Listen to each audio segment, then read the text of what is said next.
अगर भाई बेटे साथ शादी ब्याह होते हैं, हम लोग पहले रात को लोग जागरण में डांस करते थे, आज डीजे पे डांस करते हैं। पहले मनोरंजन के लिए जागरण होते थे, आज हम क्लब में जाते हैं। आदमी कर तो वो ही रहा है ना, आदमी नया कुछ कर नहीं रहा। तो माय डियर, अब वो गांव के ग्वाड़ के पीपल में गट्टे पे बैठे लोग, अब तू बस से उतर के कल बोलना भाई। तो मैं कल सीएलसी के सेमिनार में गया था और मैं एक बात सोच के आया हूं, क्या मैं इस साल पक्का पटवारी बनूंगा। तो क्या उन लोगों में से कोई रिएक्शन आएगी? कोई रिएक्शन नहीं आएगी, क्योंकि वो पटवारी को जानते हैं, उनकी सोच पटवारी तक है। माफी चाहता हूं मैं, प्लीज मैं कोई पटवारी की बुराई नहीं कर रहा, मैं प्लीज एक्सप्रेस कि मैं तो जिस खानदान से वहां मेरे फादर टीचर है, मेरी सिस्टर टीचर, मेरे बहनों सब टीचर हैं, मैं तो एक सामान्य परिवार का आदमी हूं। मैं एक बात बता रहा हूं, तो दोस्तों वो आप पे हंसेंगे नहीं, और तू भाईजी बस से उतर, और बस से उधर बोल रहा ठीक है भाई, मैं आज श्रवण जी को सुन के आया हूं और मैं कलेक्टर बनूंगा, मैं इस गांव में लाल बत्ती से आऊंगा। तो पता कहीं क्या कहेंगे, लगता छोरा शर्म बावड़ा हो गया। क्यों? तो उनको कहता पटवारी बनूंगा, तब तो तू बावड़ा नहीं है, और तू कलेक्टर बनूंगा तो बावड़ा हो गया। मतलब पटवारी बनने की बात तो शब्दों से बोल रहा था, और कलेक्टर बनने की बात शब्दों से बोल रहा। ना तो तू कोई पहले कलेक्टर बन गया था, ना पटवारी बन गया। लेकिन आदमी अपनी सोच की बात को सुनता है तो दोस्तों उसको विरोध नहीं करना आता, लेकिन सोच से बड़ी बात होती है। एक अगला गुरु मंत्र दे रहा हूं, यदि तुम्हारा विचार, तुम्हारी सोच आम आदमी के समझ में आ जाए, उस काम को जिंदगी में कभी मत करना, क्योंकि आम आदमी की सोच से काम करने वाले लोग कभी एम्पायर खड़ा नहीं करते हैं। और तेरी बात किसी के समझ में नहीं आए, उस काम को जरूर करना, क्योंकि बहुत बड़ी बात है, उसी पे लोग तेरे को काम करेंगे। आप अपने गांव में जाके कहें कि मुझे आईएएस बनना है, तो निश्चित बात दोस्तों आप मजाक के पात्र बनेंगे। और मैं एक फिर अगली बात कह रहा हूं, सफलता की पहली सीढ़ी है लोग आपका मजाक बनाएं। आपको पता है, आपको मैं कितना ही बढ़िया खाना खिला दूं, आप उसको कुछ दिन बाद भूल जाओगे। मैं आपको कितनी बढ़िया गिफ्ट दे दूं, आप उसको भूल जाओगे। आपके कोचिंग के टीचर्स आपको कितना अच्छा पढ़ा दें, उसको 5-7 साल बाद भूल जाओगे। मेरी गारंटी है दोस्तों, सड़क पे हुई बेइज्जती आदमी टिल डेथ नहीं भूलता है। जिस आदमी की कभी चौराहे पे कोई बेइज्जती कर देता है, अरे हिंदुस्तान में हिंदू धर्म की बात करूं तो दो ही सबसे बड़े काव्य हैं, एक रामायण एक महाभारत, दो ही है सबसे बड़े। रामायण भी बेइज्जती के कारण स्वरूप हुआ, और महाभारत भी बेइज्जती का एक बेइज्जती तो थी। महाभारत में क्या था, दुर्योधन ने एक महल बनाया था, उस महल में कुछ जगह पानी के वो पौंड थे जो स्विमिंग पूल कहते हैं, और कुछ जगह ऐसे कांच लगे हुए थे जिन कांच को देख के लगता कि पानी भरा हुआ है। तो दुर्योधन चल रहा था, तो पहले वो झूठा तालाब आया, कांच का तालाब था, लग रहा था कि तालाब है, तो दुर्योधन ऐसे पीछे हुआ, ऊपर द्रौपदी खड़ी थी, जो द्रोका होता है, और द्रौपदी हंस गई थी। कहानी इतनी तो थी, वो एक हंसी दोस्तों महाभारत कर गई थी। आपको समझाना है इस चीज का, एक देश दुर्योधन महाभारत कर गई, और एक शिव का धनुष रावण नहीं तोड़ पाया, और रावण वहां से जिल्लत से बाहर आया। रावण का मोह सीता से नहीं था, रावण का मोह इस बात से था कि उसको धनुष नहीं तोड़ने से उसकी जो खिल्ली उड़ी थी जनक के दरबार में, वो अपनी बेइज्जती का बदला लेने के लिए, सीता की बेइज्जती करने के लिए सीता का अपहरण किया उसने। और रामायण ने दोस्तों जिंदगी में, और फिर एक बात कहता हूं रे, बेइज्जती दुनिया में दो ही लोग भूल सकते हैं, या उच्च कोटि का संत या सपा बावड़ा। तो ना तो तुम सपा बावड़े हो और ना तुम उच्च कोटि के संत हो, इसलिए मेरे हिसाब से तुम अपनी बेइज्जती, तो मैं तो कहता हूं, अभी हमारे ओंकार जी कह रहे थे, ओंकार जी हमारे तरह पढ़े लिखे आदमी है, ये क्या सभ्यता के दायरे में बात करते हैं। बड़ी मेरे को भी कई बार अनेक तरह के, इनके साथ एक साथी और है मेरा, ये मुझे कई बार तरह तरह ज्ञान देते रहते हैं। मैं वो बात अलग है, किसी बात मानता नहीं, वो बहुत निकल जाएगा मेरे को। दोस्तों सफलता के लिए सबसे पहली जरूरत जो बताई, मैं फिर मुद्दे पे आऊं, सबसे पहली आपकी इंसल्ट है, आपको चैलेंज देना है। मुझे एक बात कहो, किस दौड़ में जाता है, जिस दौड़ में चैलेंज होता है। यार वो कहते ना गांव में, बोले मां मैं सेकंड रैंक पे आया, बोले बेटा कितने लोग दौड़े, बोले 2 दौड़े थे। ये तो बात नहीं है यार। तो माय डियर, आपकी यदि इंसल्ट कोई करता है, एक बात सुन लेना, अपने माता पिता, अपने गुरु और अपने भगवान के बाद किसी की इज्जत करो, तो उस आदमी की करो जिसने कभी तुम्हारी बेइज्जती की होगी। कौन सी बेइज्जती? तू कुछ नहीं कर सकता, तेरी क्या औकात है, पर किसी काम का नहीं है, चपड़ा से लायक तो आदमी नहीं बात करता मास्टर बनने की, कलेक्टर बनने की। उस आदमी की घर पे फोटो लगा लो, क्योंकि वो हर वक्त आपको याद दिलाएगा। दोस्तों कहते हैं ना कि बहुत अच्छे दोस्त आपके दिल में रहते हैं और बहुत अच्छे दुश्मन आपके दिमाग में रहते हैं। इसलिए अच्छे दुश्मन और अच्छे दोस्त दोनों जिसके पास होते हैं, उसका दिल और दिमाग दोनों ऑन होते हैं, और जिसके दिल और दिमाग दोनों ऑन होते हैं ना, तो कोई बात नहीं। इसलिए आपके अपने आपके दिल को ऑन रखेंगे, आपके दुश्मन आपके दिमाग को ऑन रखेंगे। लेकिन एक बात सुन दोस्तों, कोई इतना हावी ना हो जाए कि आपके दिमाग पे आके बैठ जाए। किसी का डायलॉग, मैं कल एक बात कह गया था, आप जिस भी संस्था में पढ़ते हैं, अब तक आपने जितने टीचर्स ने पढ़ाया स्कूल में, कॉलेज में, आप जहां भी कोचिंग लेते हैं, जो भी कोचिंग का डायरेक्टर है वो देता है भाषण, मेरे खूब देता हूं, ऐसा करो वैसा करो, ये करो वो करो। आदत होती है मास्टरों की। मास्टर के साथ प्रॉब्लम है, टीवी में देखो दो मोड होते हैं, एक तो सिग्नल भेजने वाला और एक सिग्नल लेने वाला। जो 5-10 साल मास्टर कर लेता है ना, उसके बेटे के सुनने वाली कहानी बंद हो जाती है, वो बोलता है। मास्टर के साथ बड़ी प्रॉब्लम है, वो सुनता नहीं किसी की, वो पता नहीं क्या दिक्कत है उसके साथ, वो उसको सुनो तो चिल्लाते होंगे खूब हमारे साथी आपको, और ये बड़े प्यार से कहते होंगे आपको, यार तुम IAS बन जाओ रे, तुम टीचर बन जाओ रे, तुम पटवारी बन जाओ रे, तुम जो भी भाई जिसकी तू तैयारी कर रहा है। मैं नहीं मानता तुम्हारे शिक्षक बंधु कभी तो आप कहते होंगे कि तू कुछ नहीं बनेगा। हो सकता है कि गुस्से में कह दिया होगा तेरा कुछ नहीं हो सकता, वो भी प्यार था उसका। कई बार मां नहीं कह देगा, अरे तू भाग जा घर छोड़, क्यों मैं परेशान कर रहा है। कई बार मां कह देती है, अरे तू क्यों परेशान कर रहा है, मैं तू कहीं जा घर छोड़ देना। बट वो मां का प्यार है दोस्तों। हो सकता है मां का दिमाग खराब नहीं कर दिया होगा। तो हमारा टीचर, हमारा शिक्षक हमें पूरी साल ये कहता है, तो आपकी कोचिंग में 5 महीने है, 6 महीने, जो भी आपके मेडिकल बात हुई कुछ साथियों से कि आपके यहाँ कोई बैच 4 महीने का होता है, कोई 6 महीने का होता है, तो जो भी आपके बैचेज होते हैं वो पूरी साल आपको कहते हैं कि आपको ये करना है। और आप जब गांव से बस में आ रहे हो, और बस में दोस्तों जब आप आ रहे हो और बस में बैठा एक अनजान सा व्यक्ति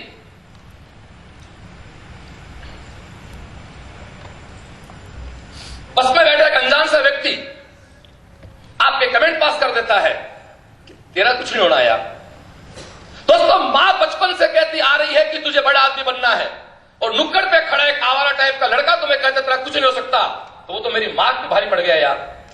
दोस्तों जिंदगी में सफल होने की दूसरी सीढ़ी, अगला स्टेप है बहरे बन जाओ। अभी कुछ दिनों पहले मेरी एक स्टाफ की मीटिंग हुई थी, मेरे स्टाफ ने एक एग्जांपल दिया, मैं आपको देता हूं।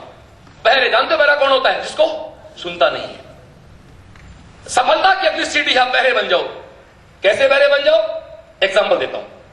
एक कोई गांव में था जोड़, एक तालाब था, कच्ची मिट्टी का जोड़ा होता गांव में, जिसको शहर में तुम स्विमिंग पूल बोलते हो। एक बार महेंद्र सिंह टिकैत बलराम जाखड़ के चला के घूमने। महेंद्र सिंह टिकैत किसान नेता थे यूपी के, बलराम जाखड़ बड़े आदमी थे।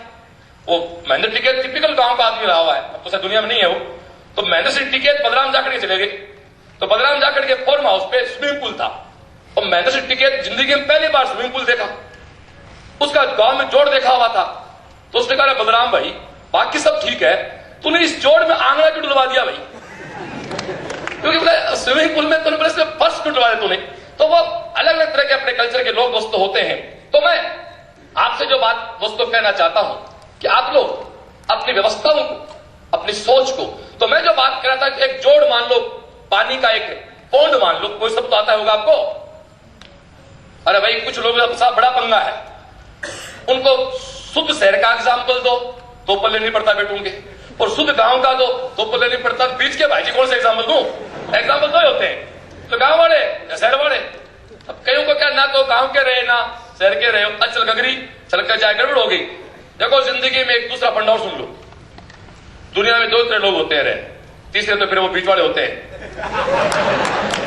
या तो वो लोग या तो इतने योग्य बन जाओ कि आपको किसी की राय लेने की आवश्यकता नहीं, या तो शुद्ध रूप से नेता मतलब प्लीज नेता से मेरा नहीं पॉलिटिशियन से, आप शुद्ध रूप से अपनी लीडर बन जाओ, या शुद्ध रूप से बन जाओ फॉलोवर किसी के। जिंदगी में 2 ही लोग जीतते रहे, या तो शुद्ध रूप से खुद की मानता है, या शुद्ध रूप से किसी और की मानता। मैंने कल भी कहा था एक बात, फिर कहता हूं दोस्तों, खैर पहले मैं मेरी जोड़ की बात को पूरा करता हूं, फिर आपके बीच आता हूं। तो एक तालाब था, उसमें बहुत सारे मेंढक थे। उस तालाब के बीच में एक पोल लगा दिया, बिल्कुल चिकना पोल, हमारी भाषा में फ्रिक्शनलेस, घर्षण रहित पोल लगा दिया। और मेंढक जो थे उनके बीच एक कर दी प्रतियोगिता कि भाई इस, और उसका तेल और लगा दिया ऊपर से, चिकना पोल उसके ऊपर तेल लगा दिया। फिर वो जो मेंढक इस पोल के ऊपर चढ़ जाएगा वो इस जोड़ का राजा है। वो सब मेंढकों का उनका लीडर वही है। अब साहब राजा बनना किसको अच्छा लगता, सब आए चढ़े। अब जैसे वो चढ़ना शुरू करे, पिछड़े मेंढक है वो गिर गया गिर जाए नहीं, दूसरा चढ़े और फिर मेंढक टाइम शुरू करते गिर गया फिर गिर जाए। अब एक मेंढक आया और चढ़ गया, और चढ़ गया, तालियां बजो, साहब चढ़ गया। तो जैसे आदमी सफल होता है तो अपन नहीं कहते हाँ भाई तूने सफलता कैसे प्राप्त की, तूने क्या खाया, तूने क्या पहना, तू कितने घंटे सोया, होता है डायलॉग बाजी होती है। तो सब मेंढक आए, ओ भाई तू यार क्या खाता है, तू किस तालाब से आया है, तू कौन से जोड़े करने वाला है, किसके ऊपर चढ़ गया। जब ये बातें चल रही थी तब वो मेंढक बेटू, जो मेंढक उस खंबे पे चढ़ गया था, उसका दोस्त पास खड़ा था। उस दोस्त ने कहा तुम किससे बात कर रहे हो, जो ऊपर चढ़ा है वो तो जन्मजात बहरा है, इसको कुछ सुनता ही नहीं है यार। और वो दोस्तों चढ़ इसीलिए गया था क्योंकि जो बाकी मेंढक जब वो उस पोल पे चढ़ रहा था और बाकी मेंढक जब टर कर रहे थे उसको सुना ही नहीं, इसलिए बंदा ऊपर चढ़ गया। इसलिए टर करने वाले मेंढक के समाज के ना, उनकी टर सुनना बंद कर दो, मेरी गारंटी है दोस्तों प्रयास बन जाओगे। खत्म करना पड़ेगा आपको इस टर को। मैं आपको एक बात बहुत प्यारी सी कहूं, आप अपनी अपनी आत्मा पे हाथ रख के खुद जवाब दो कि आज के 17 साल पहले जब सीकर मैंने कोचिंग शुरू की थी तो क्या साथ दिया हो किसने मेरा। मेरी सिस्टर है, आज वो प्रिंसिपल है।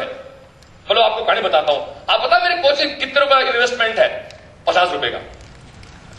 मेरी सीएलसी केवल 50 रुपए इन्वेस्टमेंट है, मेरे पास केवल 50 रुपए थे। ये खेल सारा 50 रुपए का है। उसके बाद कुछ था तो मेरा दोस्त था, मेरे वायु गुरु का आशीर्वाद था, और मेरे माता पिता के पता नहीं किस किस जन्म कर्म थे। क्योंकि मैं तो एक बात कहता हूं, ये मैं अक्सर कहता हूं, ये मेरी कोचिंग क्यों चली पता है कि मेरे माता पिता के बुढ़ापे में सुख लिखा हुआ था। उनके अच्छे कर्म किए हुए थे कि भाई इन डोकरा डोकरी को बुढ़ापे में ऐसी कमरे में सोना है, इनको कार में घूमना है। वो कब घूमेंगे तो छोरा लाइक बने। तो हम तो उनका जो तकदीर है ना, उसको भुगतने के लिए भगवान ने हमें माध्यम बनाया। हम तो माध्यम है मेरे यार, और हम भी मजे ले रहे, सीधी सी बात उसके। खेल पता उन्हीं का है, तो उनकी तकदीर में था। वो गांव में खेती करते थे, गांव में रहते थे। मेरी मां सुबह 5 बजे उठ के भैंसों को गोबर डालती थी, पूरे दिन भर काम करती थी। उस औरत के नसीब में लिखा हुआ था कि तू बुढ़ापे में ऐश करेगी, ऐसे में रहेगी, कार में घूमेगी, नौकर चाकर घूमेंगे, मजे फोकट में अपना ले रहे, सीधी सी बात दोस्तों। तो माय डियर, आप लोग एक बड़ी सिंपल बात से कहें तो आप लोग अपनी विजन, अपना सोच, अपना विचार, इन सब के साथ यदि आप जज्बाती नहीं रहेंगे तो आप लोग यदि अपनी मंजिल पे जाने पे इन लोगों को सुनना। तो मैं जब कोचिंग शुरू की, मैंने, मेरे रियल सिस्टर है, प्रिंसिपल है, उन्होंने मुझे एक दिन कहा आके, मैं 1996 में मैंने कोचिंग शुरू की थी ना, तो इस पिपराइल रोड पे चाय की दुकान नहीं होती थी। मुझे अच्छी तरह याद है, मैं उस आदमी को कभी मंच पे खड़ा करके लाऊंगा।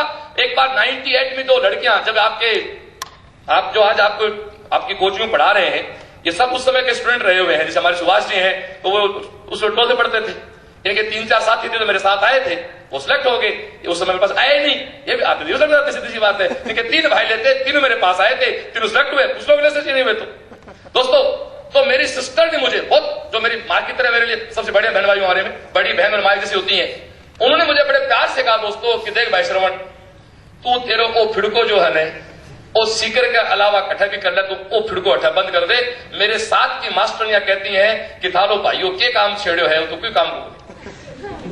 दोस्तों, ये मेरी मां जैसी बहन के शब्द हैं। मैंने कहा देख दीदी, तेरे को शर्म आती है ना कि मैं तेरा भाई हूं, तो कहना बंद कर दे मैं तेरा भाई नहीं हूं। लेकिन दीदी ये सौगंध है, एक दिन तुझे कहते, दोस्तों माफी चाहता हूं इस सब यूं क्या बोले मैंने मेरी बहन को। मैं कहा दीदी एक दिन मैं ऐसा कर दूंगा कि तुम लोगों से कहोगे कि श्रवण हमारा भाई है, और लोग कहेंगे तुम झूठ बोल रहे हो, वो तुम्हारा भाई नहीं हो सकता। क्यों? वो दोस्तों एक बहुत बड़ी संस्था का मालिक है, वो तुम्हारा भाई कैसे हो सकता है? दोस्तों आस्था क्या है, श्रद्धा क्या है?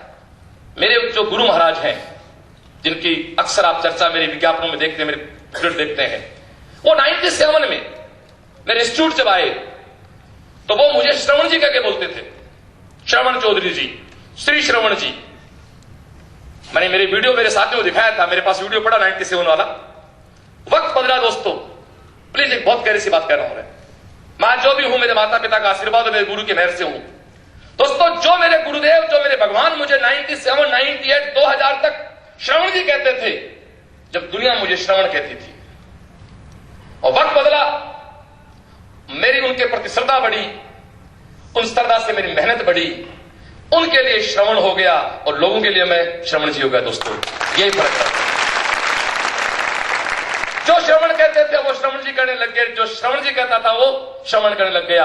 दोस्तों जो अपने तुम्हें जिस दिन जी करना बंद कर देंगे तो दुनिया तुम्हें जी करने लग जाएगी, वो एक बहुत बड़ी सक्सेस का मायना होता है। मेरी बात का पूरा अर्थ समझना मैं कहना क्या चाहता हूं। दोस्तों कुछ नहीं है, छोटी छोटी बातें हैं जिंदगी में, छोटी छोटी बातें आपको सफलता देती हैं। तो मैं जिन बातों को घुमा घुमा के आपको सब एग्जांपल्स के साथ कहना चाहता हूं, उन सब पे एक बात दोस्तों और भी है। विश्वास बड़ी चीज है। विश्वास क्या है? महाभारत का बहुत बड़ा किस्सा है। गांव में एक फेमस किस्सा है कि बिना रोए तो भैया मां भी दूध नहीं पिलाती है। बड़ा गांव फेमस किस्सा है, मां से प्यारा कोई नहीं, वो भी दूध तक पिलाते बच्चा रोता है। ऐसा किस्सा महाभारत का भी है।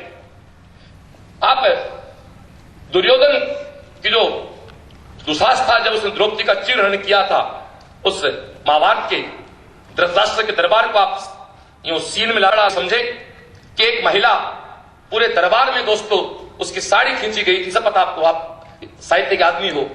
और जब उसकी साड़ी दुर्योधन खींच रहा था, लोग कहते हैं कि कभी द्रौपदी ने भगवान कृष्ण के हाथ में एक चोट लग गई थी, रथ की उंगली से कट गई थी, तो अपने साड़ी का पल्लू फाड़ के और राखी बांधी कृष्ण को। दोस्तों राखी की महत्ता क्या है? बड़ी प्यारी बात है। हम राखी परंपराओं से बनाते हैं, राखी का सही अर्थ हमें पता ही नहीं है। राखी का अर्थ यह होता है कि हम जिसके धागा बांधे वो जब तक उसमें जान है हमारी जान को आंच ना आने दे, ये राखी का अर्थ होता है। बहन भाई को राखी बांधती है, ये उस आदिकाल की बात है जब बहनें अनपढ़ होती थी, महिला घर तक रहती थी, तब भाई सुरक्षा करता था। आज तो भाई जी उल्टा, हमारे बहुत पंगा है। बहन पढ़ी, डॉक्टर बन गई, बहन जाती है हॉस्पिटल और भाई बाहर दवाई बेचता है मेडिकल स्टोर पे। तो राखी बहन थोड़ी बांधेगी भाई को, उस भाई को तो उस राखी बहन के बांधनी चाहिए कि उस बहन के कारण भाई का घर चल रहा है। दोस्तों राखी उसको बांधी जाती है जो आपसे मजबूत हो। ये गलत परंपरा है कि बहन राखी बांधे, ठीक है चल रहा है सिस्टम हमारा। तो लोग कहते हैं कि महाभारत में जब कृष्ण को एक रथ की चोट से उंगली पे चोट लगी तो अपने साड़ी का पल्लू फाड़ के जब द्रौपदी ने कृष्ण की उंगली को बांधा तो कृष्ण ने वचन दिया था द्रौपदी को कि मैं इस राखी की लाज निभाऊंगा। और ईश्वर आपको पता होगा कि कृष्ण से बड़ा कुछ नहीं है। राम आदर्श रहे, बट कृष्ण वो कहते हैं ना क्रिकेट की भाषा में क्या बोलते हैं उसको, ऑलराउंडर रहे। कृष्ण ऑलराउंडर रहे हुए, कृष्ण परफेक्ट है। आपको तो पता होगा, आप साहित्य के लोग हो, गीता साहित्य विश्व में जितनी पढ़ी जाती है उतना कोई साहित्य नहीं पढ़ा जाता। गीता हर भाषा में है। आप नेट पे किसी भाषा में गीता को देख सकते हो दोस्तों। तो गीता पे एक जोक की बात सुनाऊंगा आपको मैं। तो द्रौपदी का वो वचन, कृष्ण का दिया वचन, अब जब उस दरबार में जब द्रौपदी की साड़ी खींची जा रही थी तो एक नेचुरल बात होती है यार, हमारा कोई चीज खींचता है कोई तो हम अपना बचाव करते हैं। तो द्रौपदी ने, जैसे ह्यूमन नेचर होती है, अपने आप को अपनी साड़ी को पकड़ने की कोशिश की, लेकिन वो कहते हैं दुष्ट के सामने किसी एक भले आदमी की ताकत कहां टिकती है। ऊपर कोई स्वर्ग लोक होगा, मानते ऐसा है। वहां भगवान कृष्ण और उनकी धर्मपत्नी जो रुक्मणी जी थे वो ऊपर स्वर्ग लोक में थे और रुक्मणी जी उस सीन को देख रहे थे। और रुक्मणी बहुत ही यूं भावुक हो गई, यूं आदमी होता है बेचैन हो जाता है। कृष्ण जी बड़े आराम से बैठे। रुक्मणी ने कहा कैसे आदमी हो आप, कुछ नालायक आपकी बहन के साथ दुर्व्यवहार कर रहे हैं और आपके चेहरे पे कोई टेंशन नहीं, जबकि सीन जो मैं देख रही हूं वो आप भी देख रहे हो। कृष्ण ने बहुत जवाब दिया प्यार से। कृष्ण ने कहा मैं सहायता किसकी करूं, वो अभी तो अपना बचाव खुद कर रही है, मुझे कोई याद करे तो सहायता करूं ना। और फिर उस सीन में दोस्तों आगे जब वो साड़ी खुलने वाली होती है जब अंतिम उसका पलटा खुलने वाला होता है तो द्रौपदी ऊपर हाथ करती है, गिरधर अब मेरी इज्जत तेरे हाथ है। दोस्तों कहते रोंगटे खड़े होते हैं मेरे, और उस गिरधर ने उसकी इज्जत बचाई दोस्तों। वो द्रौपदी की साड़ी फिर खत्म नहीं हुई थी। तो गिरफ्तारी भी कृष्ण भी सुरक्षा तब करता दोस्तों जब उससे मांग की जाती है। इसलिए अपने टीचर्स के पास भी जाओगे तो उनसे मांग करनी पड़ेगी मेरे यारों। टीचर्स के पास अपनी समस्याएं लेके जानी पड़ेंगी, तभी वो आपको बता पाएंगे, तभी आप हेल्प कर पाएंगे। निश्चित बात दोस्तों, पहले आपको पात्र बनना पड़ेगा। आप पात्र बन जाओ दोस्तों। हर मोड़ पे ईश्वर खड़ा है, हर मोड़ पे व्यक्ति खड़ा दोस्तों। पर एक बात और सुनना, इस जमाने में हर मोड़ पे ठग भी खड़ा है, हर मोड़ पे ठग खड़ा है, हर मोड़ पे फ्रॉड झूठे लोग खड़े हैं। आपको बचना। मेरे फादर से कई बार डिस्कस होता है, मेरे पिताजी मुझे कई बार बड़ा ज्ञान देते हैं। अरे यार क्या है, हमारे टाइम में कितनी दिक्कत, तेरे को क्या पता क्या होता था। हमारे टाइम में हम गांव से आटा लेके जाते थे, 10 कोस पैदल जाते थे, रोटी खुद बनाते थे, मिर्ची के साथ रोटी खाते थे, एक पैजामा होता था। मैंने कहा ठीक है साहब, आपकी बात पूरी होगी। अब मेरी सुनो। मैंने आपने सल्ट की, हाँ। मैंने कहा आप एक बताओ पिताजी, आप अपनी क्लास में कितने बच्चे थे? बोले यार हम 6 बच्चे थे। किस किस के पास मोबाइल था? किस किस के पास फेसबुक थी? किस किस के पास इंटरनेट था? मैंने कहा पिताजी जोर क्या आया, 6 तो छोरे थे पढ़ने वाले, 6 तो बच्चे थे, और 6 शरीफ थे, और 6 पढ़ने वाले थे।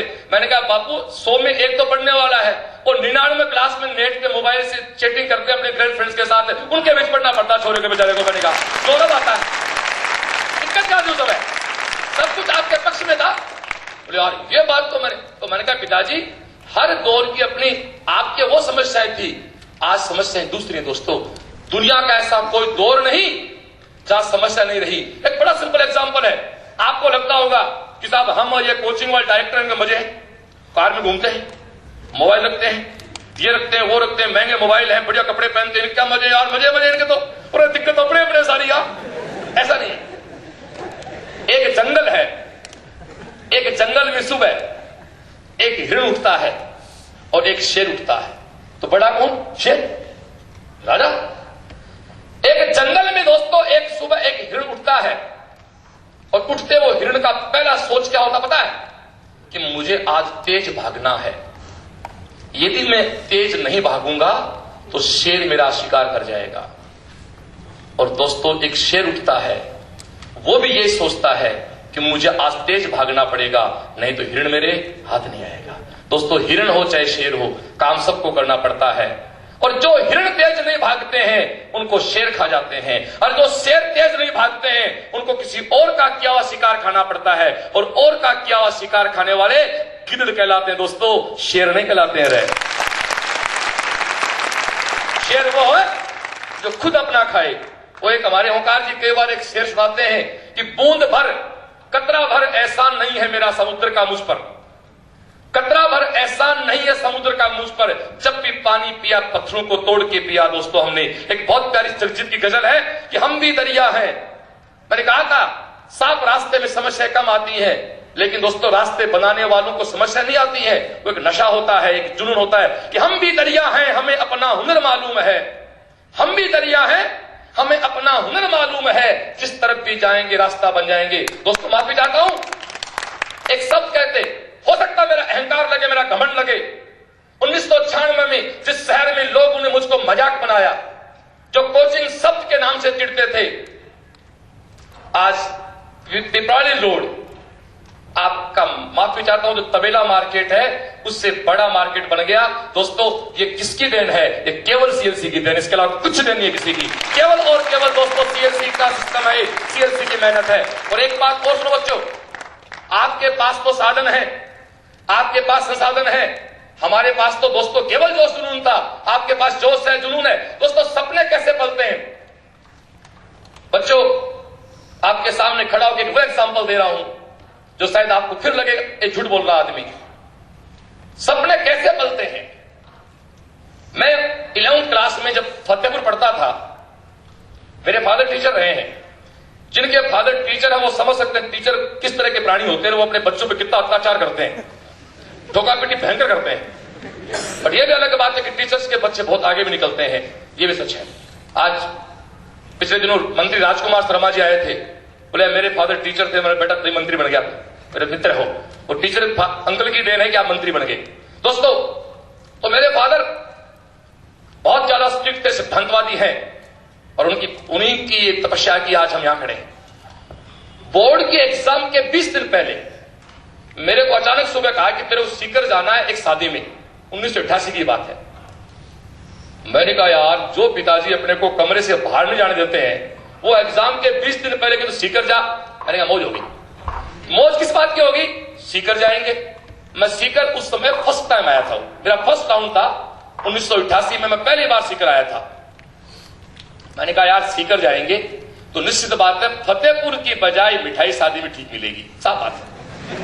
पहला पॉइंट, भाई सीकर है तो गांव से फतेहपुर ठीक मिलती है, मिठाई ठीक मिलेगी। और दूसरा सबसे बड़ा मजा कि ट्रेन में बैठेंगे। चूरू सीकर एक ट्रेन चलती है, अदिया बोलते, क्या बोलते हैं उसको, उसमें वो छोटे ट्रेन अदिया बोलते गांव में। तो मैंने कहा ठीक है साहब। अब बापू जी ने अपने को 10,000 रुपए दिए थे, 2.5-3 रुपए जाने के थे, 2.5-3 आने के थे, 5 रुपए पॉकेट। तो मजाक देखो, 10 रुपए बापू ने दिया, 10 रुपए में अपना पीऊं। क्या बात है, जब 10 रुपए यार, क्या दिन थे यार वो भी यार। वो एक डायलॉग है ना, बचपन में हम भी राजा हुआ करते थे, हमारे भी पानी में कागज के छाछ चला करते थे। दोस्तों, वो कहते हैं ना कि बचपन के मजे बहुत जोर होते हैं यार।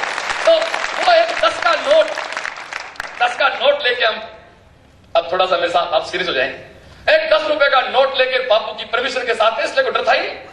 यदि बापू जी छुप गए तो शाम को जूत तैयार। पिता की परमिशन थी, पिता का दिया हुआ जेब खर्च था, ट्रेन में बैठे, बिल्कुल यो जैसे मुझे लगा इस ट्रेन में मेरे से बड़ा कोई आदमी नहीं है। सीकर उतर के जो एड्रेस दिया पिताजी ने, घर पहुंच गया लूंगे। अब सीन दोस्तों शुरू यहां से होता है।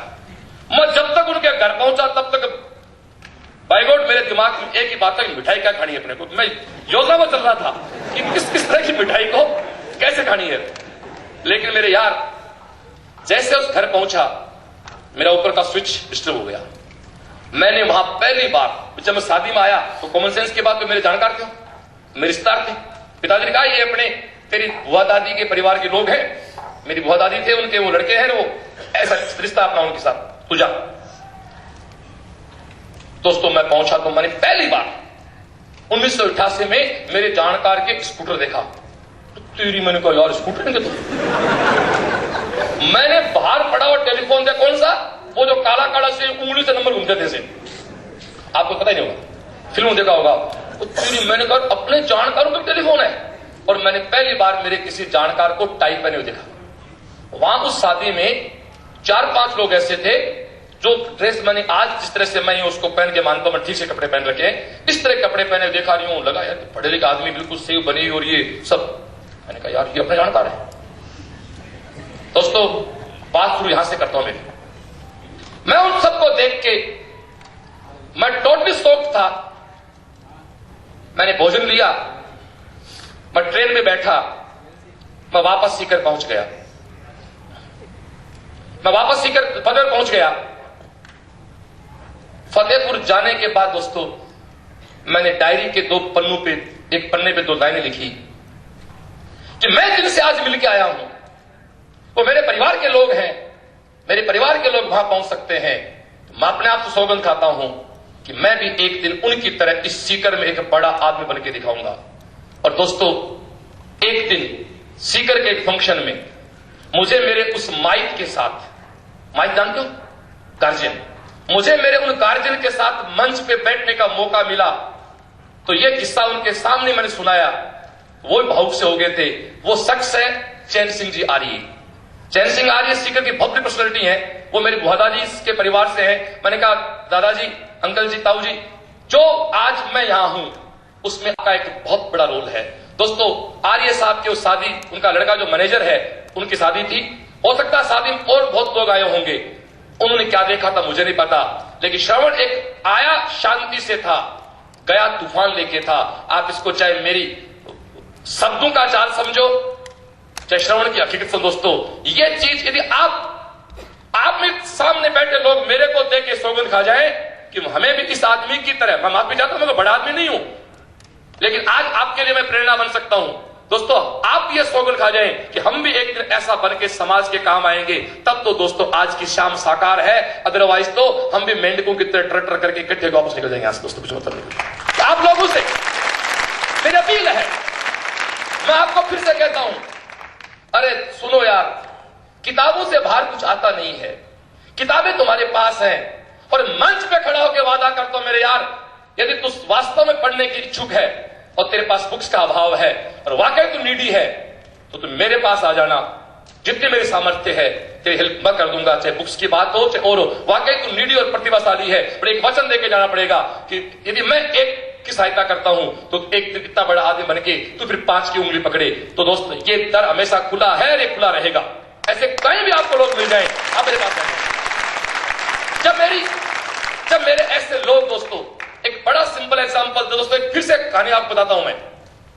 एक बाजिया परिवार है हमारा, नावा के पास एक बीजापुरा गांव है, 90 आपके सुभाष जी के बैच के हैं वो।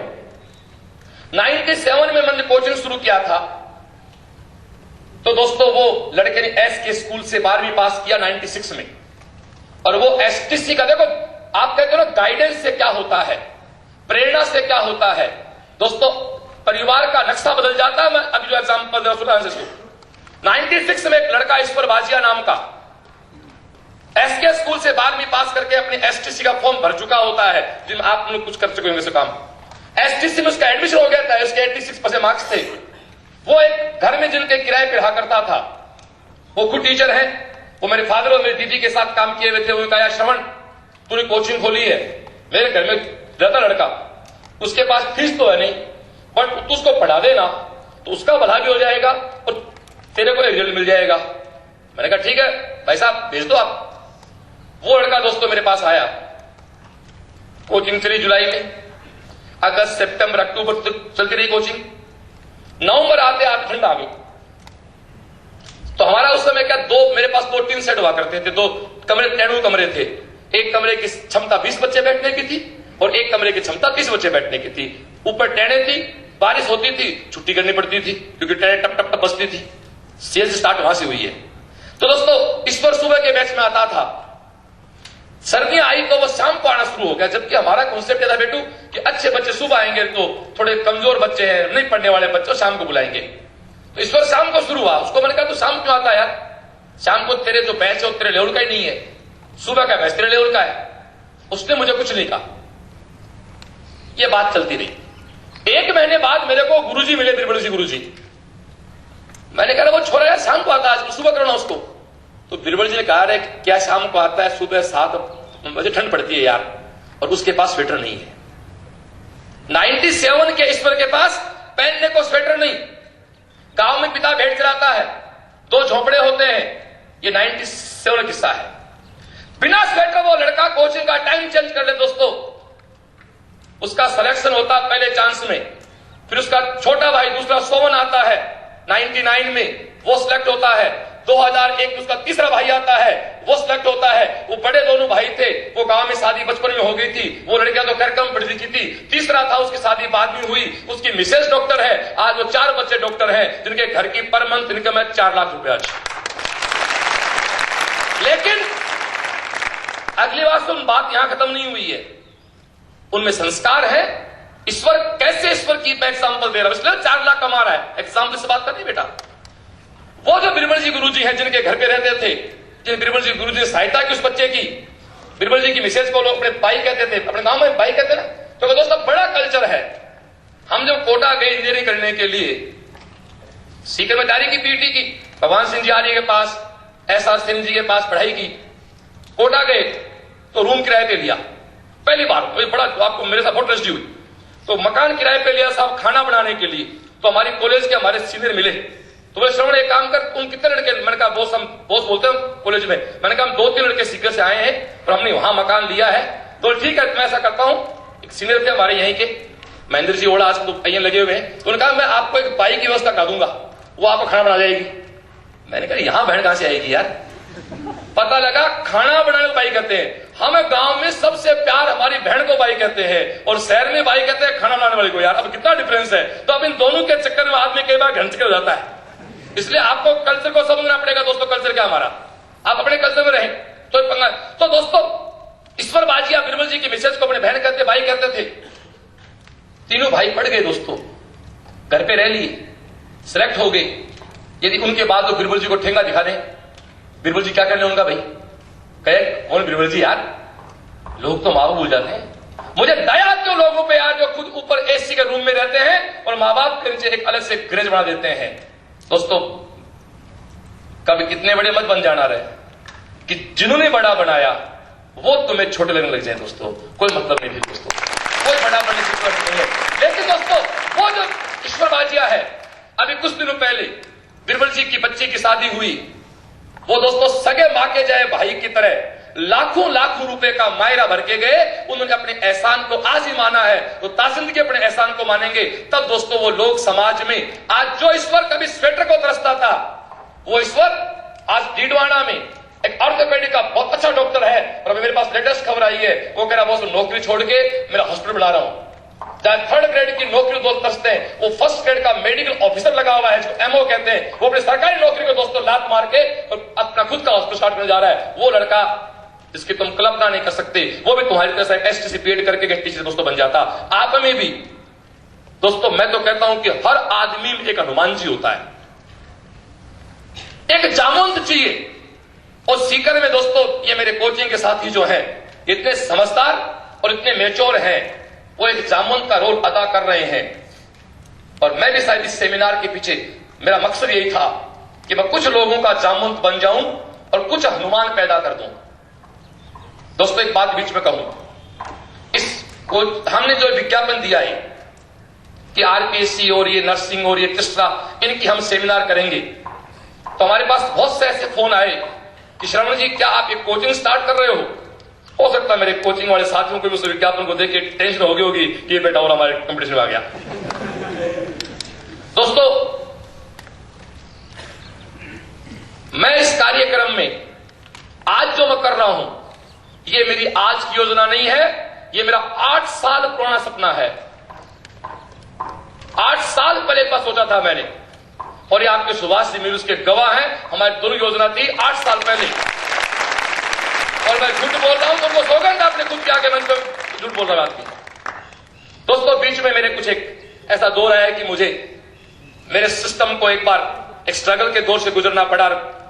बीच में 3 साल में थोड़ा सा मुझे एक जगह अपने आप को कंसल्ट करना पड़ा, और उस समय एक दौर आया था। तब एक डायलॉग था प्यारा सा, जैसे हमारे कुछ साथी अक्सर कहते हैं मेरे लिए कि बॉस आपको उस समय देख के नेकीराम जैसे ज्ञानी लोग जो मिल जाते हैं, तो कहते साहब एक दौर था तब हमें आपको देख के लगता था कि तेरे जले हुए घर को देख के लगता सब कुछ जल गया, बचाई क्या है।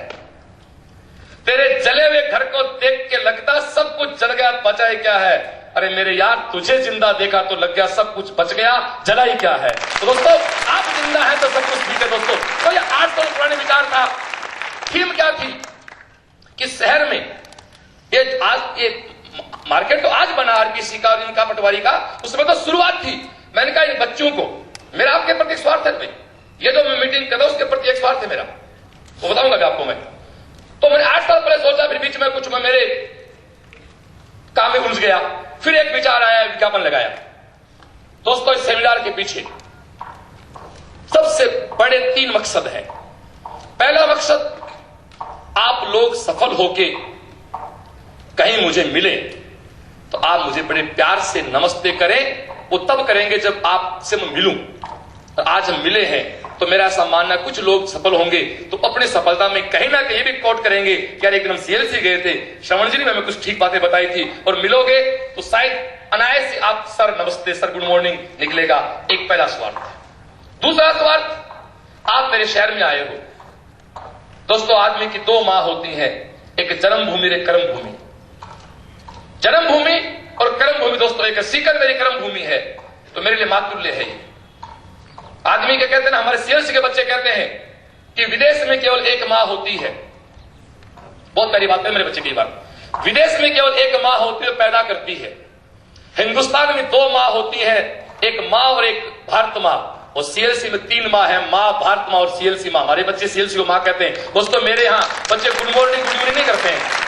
मेरे यहाँ एक डायलॉग है, मेरे बच्चे प्यार से जय सीएलसी बोलते हैं मेरे को। और आप कभी मेरी फेसबुक पे जाके देखेंगे तो भी आप फेसबुक यूज करते हैं तो मेरे स्टूडेंट्स ऑनलाइन होते हैं मेरे से तो चीटिंग करते हैं तो जेसीएल सेंटर में मैं फिक्स है मैं फेसबुक पे कल जवाब देता उसी को हूं जो जेसीएल से लिखता है क्योंकि मेरे पास इतना टाइम नहीं है कि मैं भीड़ को जवाब दूं। जेसीएल से लिखोगे तो वो कहते हैं वतन के वास्ते वतन की राह में सामने पाप भी आए तो गोली मारते। दोस्तों हम तो सिर्फ एक बात जानते हैं सीएलसी जीवन के साथ भी और जीवन के बाद भी। दोस्तों तो आप लोग मेरे शहर में हैं अपने शहर में हैं आपकी ड्यूटी बनती है आप शहर में नकारात्मक ऊर्जा ना फैलाएं एनर्जी पॉजिटिव रखें। दोस्तों आप समाज को अच्छा दें समाज को बेटर दें। और तीसरा जो मेरा व्यक्तिगत जो खुद का स्वार्थ है नमस्ते के साथ दोस्तों आपको कोई सीएलसी के बारे में पूछे तो आप सुनो देखा तो आप कह भी सकते हो नहीं यार हम उस व्यक्ति से मिलकर आए हैं। जो भी आप मेरे बारे में विचार लेके जाएंगे अच्छे या बुरे वो आप किसी को कह सकते हो। अदरवाइज तो आपको कोई पूछे तो आपको यार हम तो यार त्यारी XY कोचिंग करते हैं हमें नहीं पता सीएलसी कैसी हम तो आर्ट्स के स्टूडेंट है। लेकिन दोस्तों आप कह सकते हो कि उस शहर में एक ऐसी यज्ञशाला भी है जहां रोज तपा जाता है। दोस्तों पिछले कुछ दिनों पहले यहां डॉक्टर कुमार विश्वास अपने कार्यक्रम में आए थे। क्या आप किसी कोई व्यक्ति था उस कार्यक्रम में? कुछ लोग आए होंगे। डॉक्टर इसी मंच पे डॉक्टर कुमार विश्वास ने जो कहा वो सीडी कोट है। अभी कुछ दिनों बाद सीडी आ जाएगी। होली के बाद आपको सीडी चाहिए या मेरी यूट्यूब पे या मेरी फेसबुक पे सीडी पूरी लोड कर रखी है मैंने आप उसको वहां डाउनलोड कर सकते हैं। डॉक्टर कुमार विश्वास इस मंच पे करके गया था कि मैं दुनिया में आज तक दूसरे लोगों को दीवाना बनाता आया हूं और मैं आज खुद इस सीएल से दीवाना बन गया। उन्होंने कहा कि मैं हिंदुस्तान में किसी आईआईटी या किसी आईआईएम में जाऊं ना जाऊं मैं सीकर की सीएलसी में हर साल आऊंगा और ये शहर का सौभाग्य है कि हर साल आपको कुमार विश्वास जैसा एक अच्छी पर्सनैलिटी दोस्तों सुनने को मिलेगी। तो आप लोग इसलिए आपकी ना ये कोचिंग वाला फील्ड है हम तो उसमें बात करते हैं कि आप सफल रहें सक्सेस रहें। तो माय डियर कुछ बातें छोटी छोटी बातें करते करते हम आगे बढ़े थे। आप विश्वास रखें आप फेथ रखें। एक सबसे बड़ी प्रॉब्लम है एक शब्द आता है विश्वास। आपको पता है आदमी को सबसे कम विश्वास किस पे होता है? खुद पे। सबसे कम विश्वास आदमी को खुद पे होता है। एक एग्जांपल देता हूं कल दिया था कुछ एग्जांपल बोलने में थोड़ा मेरे को लगता है रिपीट हो रहा है वो कुछ 50 बच्चे कल थे। दोस्तों आप एक ड्रेस लेके आए तो आप ड्रेस दुकान से लेके आए हो तो अच्छी लेके आए हो ना और उसका मन से पहनते हो और जिस नए कपड़े होते हैं ना उस नाते भी ठीक ठाक है थोड़ा मैल वैल ढा के सिस्टमेटिक सारे यार नई ड्रेस आई है यार सेवे लड़के बना देते हैं यार नई ड्रेस है। अब नई ड्रेस पहन के तुम कोचिंग गए। देखो दोस्तों मन से ड्रेस खरीदी मन से पहना कोचिंग आए बड़ा मूड सही था और क्लास में आके बैठते कोई पास बैठा होगा फृष्टि आदमी जो तेरी ड्रेस को देख के अच्छा यार नई ड्रेस है अरे क्या पहन के आया ये कलर है कोई इतना कहते तेरा मूड ऑफ। इसका मतलब तेरी पसंद के हावी कौन हो गया? वो व्यक्ति हो गया। तू दोस्तों ये कहता है कि मैं तैयारी कर रहा हूं आरएस की और तेरे में कमेंट मार देता तू तो पटवारी नहीं बन सकता वो तो डिप्रेस हो गया। दोस्तों खुद पे यकीन करना बहुत मुश्किल है। और एक बात मैं दोस्तों जरूर कहना चाहूंगा अभिनव बिंद्रा बनना है। हिंदुस्तान में पिछले 2-3 साल में गोल्ड मेडल लगातार मिल रहे हैं लेकिन अभिनव बिंद्रा कई सालों के बाद उसने हिंदुस्तान को गोल्ड मेडल दिलाया था। अभिनव बिंद्रा का इंटरव्यू पढ़ा अखबार में मैंने। अभिनव बिंद्रा साफ कहता है 10 साल 10 मीटर वो बंदा फायरिंग में था शूटिंग में था उसके घर में उसने 10 मीटर का फायरिंग रेंज बना रखा था। वो बंदा कहता है कि मैंने 10 साल इस रेंज में बिताए हैं 10 साल मैंने तपा हूं तब जाके अभिनव बिंद्रा पैदा होता है। दोस्तों मैं आपको सौगंध देता हूं ये कि वाकई तुम में कुछ करने का जज्बा है। रगों में दौड़ने फिरने का कायल नहीं मैं जो आंख से ना टपका लहू किस काम का। यदि वाकई मैं डायलॉग बोलता खुद पे मेरी मां ने मुझे डब्बे का दूध नहीं पिलाया है मेरी मां ने मुझे अपने खून से बना दूध पिलाया है इसलिए मैं जब तक जिंदा हूं जब तक जाग रहा हूं कोई माई का लाल मुझे हरा नहीं सकता। दोस्तों ये मैं आपको सौगंध देता हूं कि आज आप यहां से कसम खा के जाएंगे आपको किसी भी तरह की कोई जरूरत हो इंस्टीट्यूट सीएलसी और आपकी कोचिंग संस्था दोस्तों आपकी हेल्प करेंगी। आज मार्केट में आप अपनी जरूरत का जो 4-5 हजार का खर्चा है वो भी सीकर में दोस्तों कैसे भी कमा सकते हो। 2 बच्चों को ट्यूशन पढ़ा लो अब 5 हजार कमा सकते हो और 5,000 रुपए में आप सीकर में अपना खर्चा निकाल सकते हो। माँ बाप को तो पैसा हमें भेजना भी नहीं है एक बार अब इतने बड़े नहीं हुए भेजो आप अपना खर्चा निकालने के लिए 4 या 5 हजार रुपए निकाल लो। मैं कहता हूं साइंस का स्टूडेंट कोई आप में से है उसको लगता है कि मैं मेरे पेरेंट्स पे बोझ नहीं बनना चाहता मेरे पास उनके लिए बहुत सारे काम है कई बार हम कॉपियां चेक कराते हैं, कई बार टेक्स्ट कराते हैं, 4-5 हजार रुपए पर मंथ आप मेरे से लेकर कमा के जा सकते हो दोस्तों, लेकिन सौगंध खा लो कि कुछ करेंगे आप, मजा नहीं आया। वो कहते ना, हो गई पीर पर्वत सी पिघलनी चाहिए, इस हिमालय से कोई गंगा तो निकलनी चाहिए।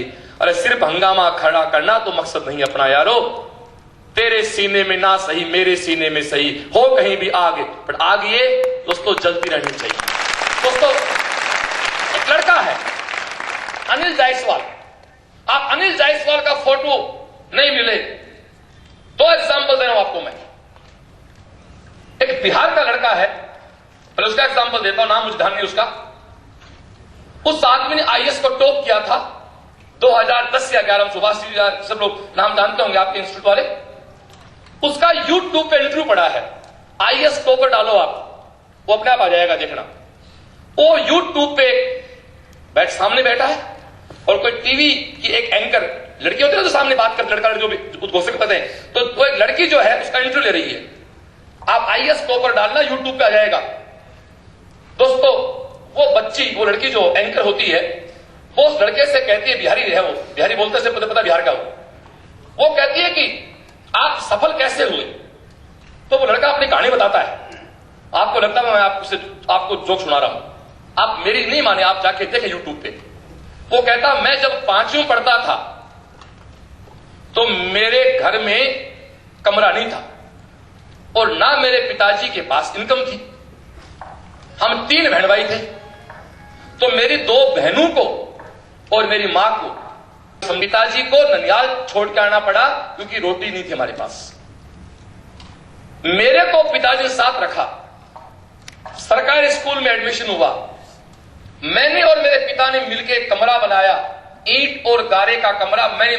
मैंने और मेरे पिता बने उसमें मिस्त्री और मैं बना उसमें मजदूर, और हमने उन पे खपरेल लगाई, उसमें रहे, गांव में पढ़े, फिर दिल्ली आए। मेरे पिताजी के पास जमीन थी, मेरे पिताजी ने अपने जमीन का कुछ हिस्सा बेच दिया और मैं दिल्ली आ गया। दोस्तों वो 22-23 साल का लड़का इतना प्यारा बोल जाता, सलूट करना पड़ता उसको यार। तो उस लड़के ने कहा, तो भैया इसका मतलब आपने बहुत दुख उठाए। दोस्तों साथ होना मेरे यहां पर। उस लड़के ने अपनी कहानी बताई, मां ननिहाल गई, कमरा खुद बनाया, खेत बेचना पड़ा। तो वो जो लड़की थी एंकर, उसने कहा इसका मतलब भैया आपने कि सर आपने बहुत दुख उठाए। उस लड़के ने कहा नहीं नहीं प्लीज मैडम आप दुख नहीं, हमने दुख ना उठाया, हमने संघर्ष किया।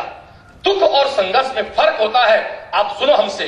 उसने कहा दुख तो वो होता है कि मैं मौत हो जाती मेरी, यदि मैं, वो कहता दुख क्या होता है, संघर्ष क्या होता है। वो कहता यदि मान लो मेरी मौत हो जाती तो मेरी मां को दुख होता कि मेरी मौत की क्षतिपूर्ति नहीं होती, वो तो हमारा संघर्ष था, हमारा दुख नहीं था। अरे मेरे यारो, दुख और संघर्ष तो अलग चीज होती है। दुर्भाग्य से कुछ लोग संघर्ष को दुख कह जाते हैं। दोस्तों दुख अलग है, दुख तो दोस्तों वह है जिसकी क्षतिपूर्ति न हो। उस बात का सार है कि दुख तो वह है जिसकी क्षतिपूर्ति ना हो, संघर्ष वो है जिसके बाद फल खाने को मिलता है। दोस्तों मौत के बाद दुख होता है, संघर्ष के बाद तो सफलता मिलती है।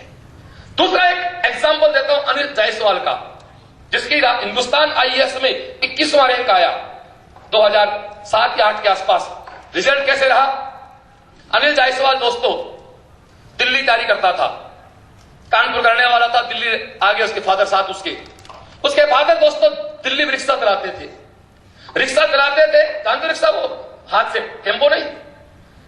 एक दिन अनिल जायसवाल शाम को अपने पिता से कहता है कि पिताजी मुझे कल सुबह 50 रुपए चाहिए, मुझे बुक्स लेके आनी है। अनिल जायसवाल अपने पिता को जब ये बात कहता है कि मुझे 50 रुपए चाहिए, तब उसके अपने फादर से ज्यादा बात नहीं होती है, वो कह के अपनी पढ़ाई में लग जाता है। अनिल जायसवाल के पिता सुबह उठते हैं, रिक्शा लेके निकल जाते हैं।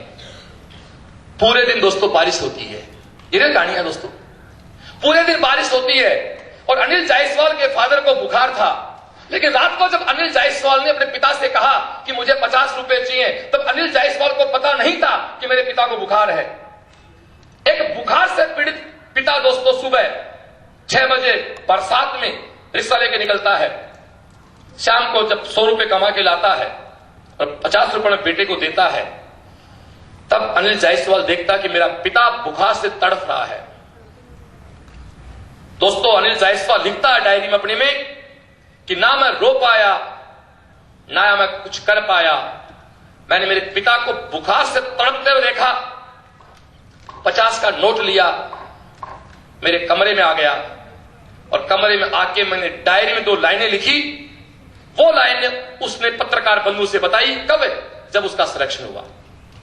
उन पत्रकार बंधु ने कहा कि भाई क्या कारण रहा है रिक्शा चलाने वाले का बेटा आईएएस बना। पत्रिका भास्कर बहुत लिखा है इस पे। तो उसने कहा कि जब मैंने मीडिया को बताया कि मैं कैसे 21वीं रैंक पे आया, तो जायसवाल कहता दोस्तों कि जब बुखार से तड़पते हुए, बारिश में भीगते हुए पिता के कांपते हाथों से मैंने 50 का नोट लिया, तो अंदर से आग जगी कि मुझे इस आदमी के एहसान का कर्ज चुकाना है, जो व्यक्ति मेरी एक इच्छा पे अपनी सारी खुशियां न्यौछावर कर देता है। तो लिखता जायसवाल दोस्तों डायरी के पन्नों पे, और जाके लिख लेना अपनी डायरी के पन्नों पे। और ये लाइनें तुम्हें यदि दोस्तों जोश ना दें, ये लाइनें तुम्हें काम करने को प्रेरित ना दें, माफी चाहता हूं दोस्तों, मैं मुर्दा लोगों से बात नहीं करता। फिर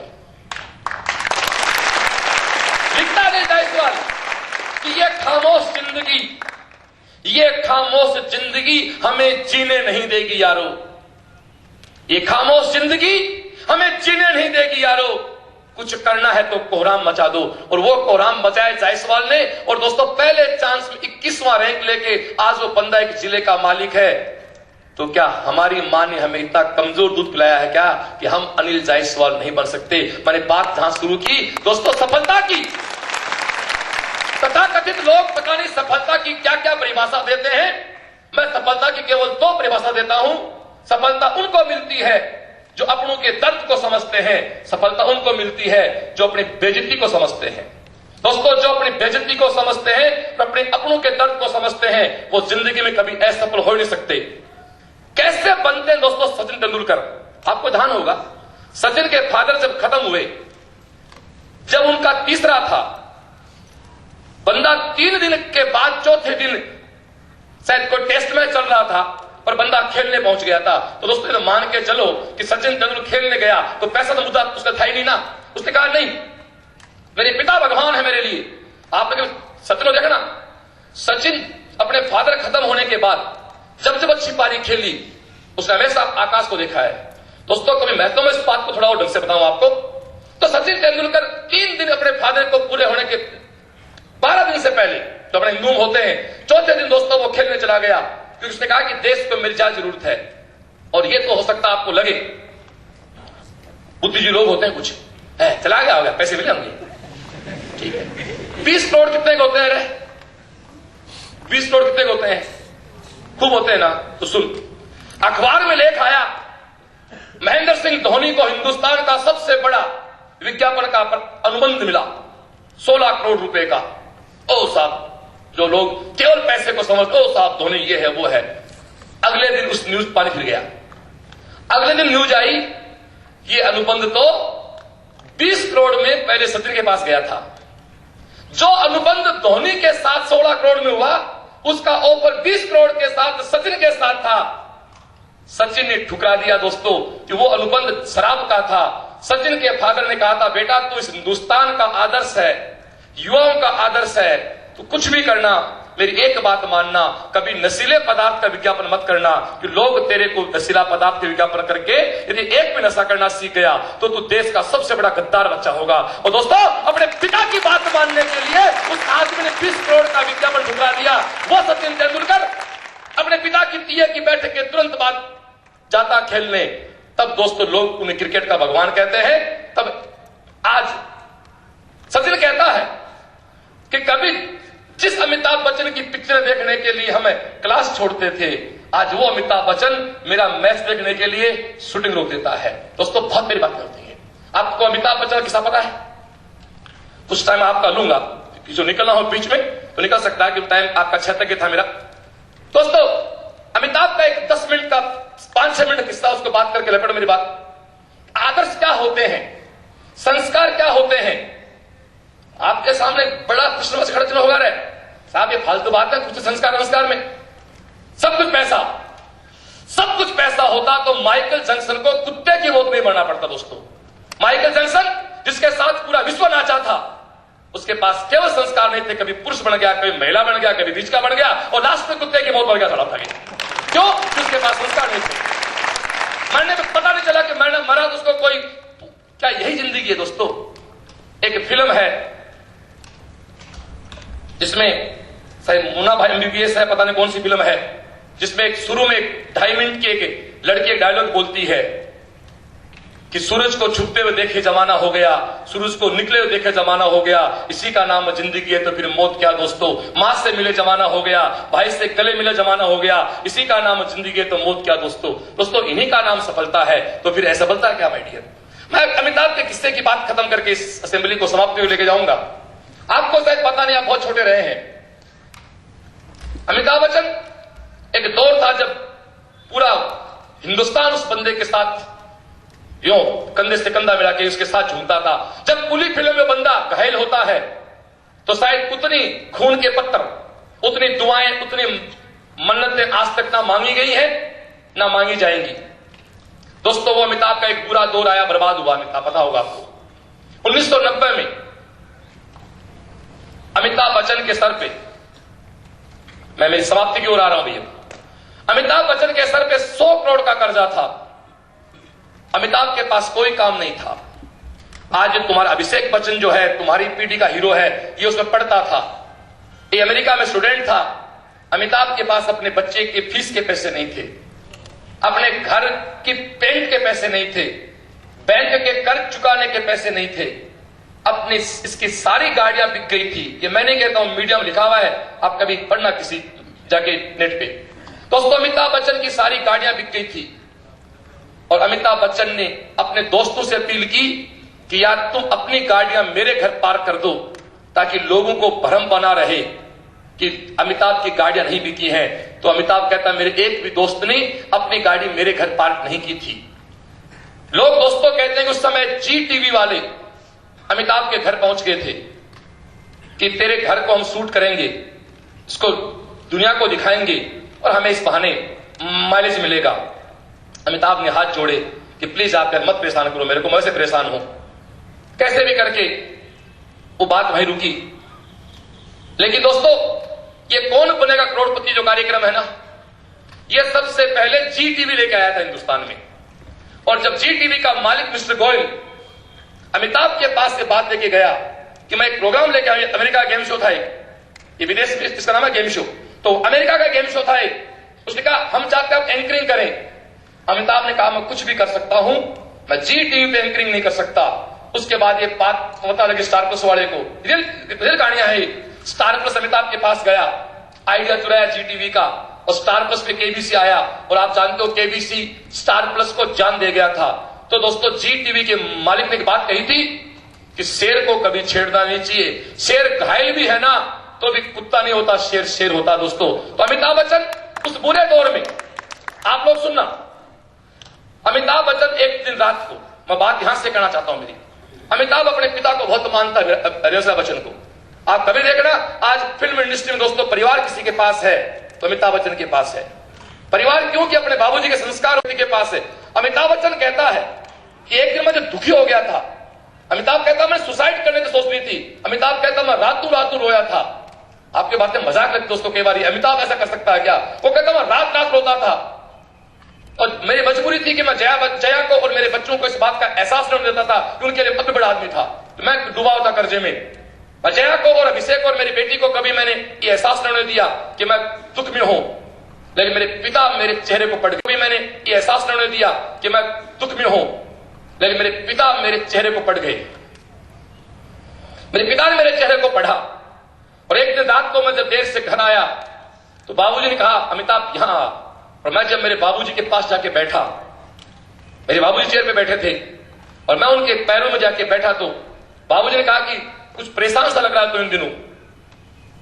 अमिताभ ने अपने फादर से कहा, दोस्तों ये सब कुछ मीडिया में लिखा हुआ है कि बाबूजी जिंदगी में बहुत संघर्ष है, जिंदगी में बहुत संघर्ष है। तो हरिवंश राय बच्चन समझ गए थे कि मेरा बेटा की समस्या में है।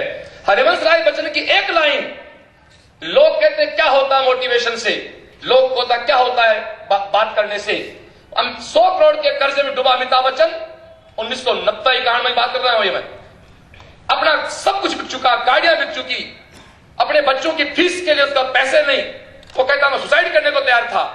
उस अमिताभ बच्चन को हरिवंश राय बच्चन की एक लाइन आज फिर अमिताभ खड़ा कर गई।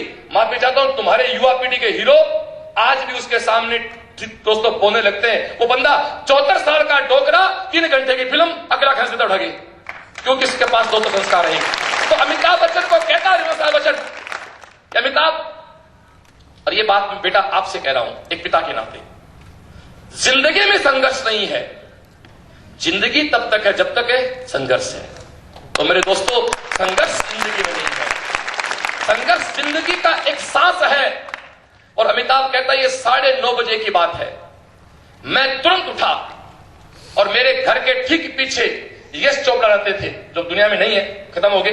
मैं यश चोपड़ा के पास गया और मोहब्बतें पिक्चर में जो अमिताभ बच्चन है, आप देखना मूवी देखते हो तो अमिताभ बच्चन की सबसे जो डल पर्सनैलिटी है, मैं उनसे अपील जो बैठे चेयर्स पे, आप कभी देखना मोहब्बतें फिल्म अमिताभ बच्चन की।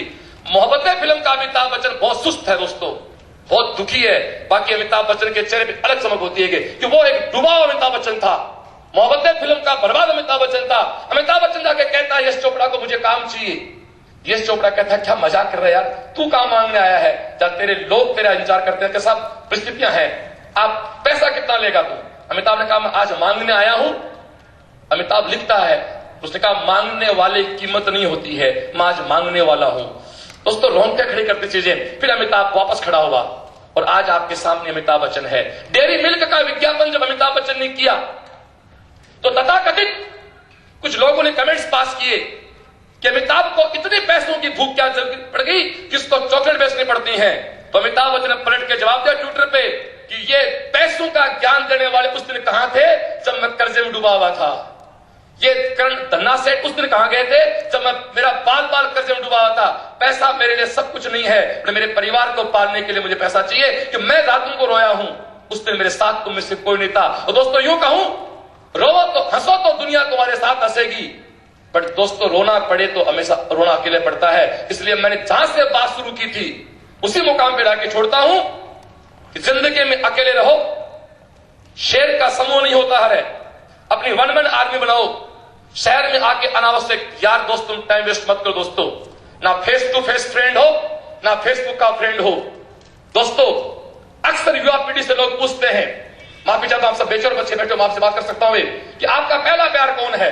अक्सर लड़के किस लड़की का नाम बताते हैं और लड़की लड़कियां नाम बताती है। क्या पहला प्यार तेरा तेरी बहन से नहीं था? क्या पहला प्यार तेरा तेरे भाई से नहीं था? क्या वो प्यार नहीं था? दोस्तों हम प्यार की परिभाषा कर देते हैं। क्या हम जब छोटे छोटे थे तो बहन भाई साथ खेलते थे, वो हमारे बीच क्या प्यार नहीं था दोस्तों? क्या माँ के साथ हम रहते थे, वो प्यार था हमारे दोस्तों? हमारा पहला प्यार हमारे पेरेंट्स है, हमारा पहला प्यार हमारी बहन है, हमारा भाई है दोस्तों। पहला प्यार हमारे अपने परिवार के लोग हैं जिनके साथ हमने दोस्तों बचपन बिताया है।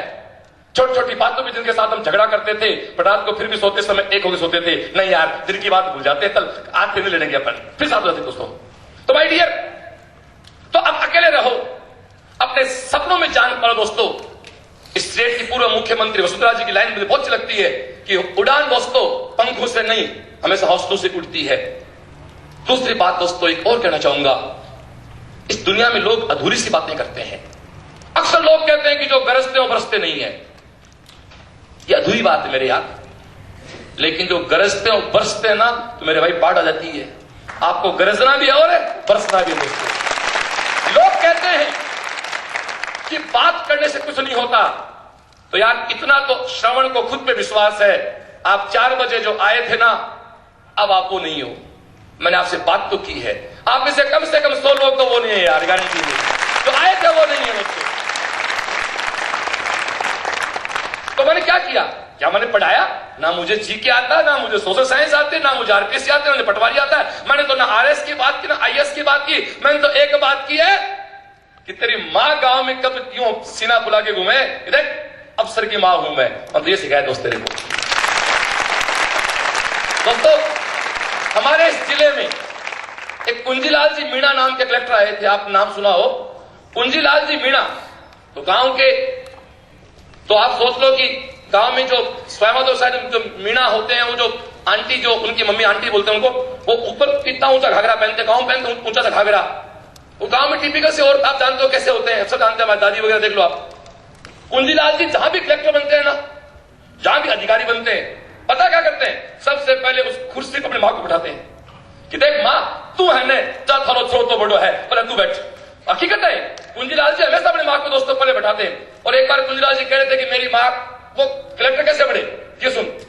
बोले हमारे गांव के पड़ोस में, खेत के पड़ोस में एक लड़के की फर्स्ट डिवीजन आ गई, तो मेरी जो काकी थी, गांव में काकी था वो बढ़िया होती है, तो मेरी काकी ने मेरी मां से कहा मेरे छोरे की फर्स्ट डिवीजन आई है, मेरा छोरा बड़ा आदमी बन गया। तो कुंजीलाल जी की मां को पता चला क्या होती फर्स्ट डिवीजन, गांव में आप जानते हो।